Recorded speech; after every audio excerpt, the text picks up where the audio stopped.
tilannekatsausta. Tässä just erkaannutaan Viron maasta Tallinnasta laivalla. Satamassa ollaan vielä, mutta just lähdettiin liikenteeseen pakittamaan tuohon Ulapalle päin. En tiedä, onko se kameralla asti, mutta aivan mahtavat näköalat, kun aurinko paistaa ja päivä on lämmin. Ja Vitosioiden laivalla sitä pelaa vähän slottia ja nettosin 60. Mä kyllä veikkaan, että tällä matkalla tulee vielä persnettua aika paljon. Aika huono pysyä erossa noista rahapeleistä, mutta saamme nähdä. Ja tosiaan Viron videosta mä varmaan oikeastaan poistan ne täältä kannulta. Ja mä teen semmosen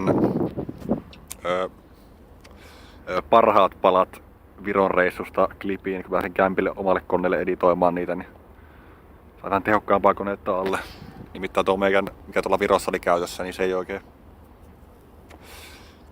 jaksanut pyörittää noita meikän editointisoftia. Niin kämpille kun pääsee, niin mä siellä sitten editoin ihan paremmin.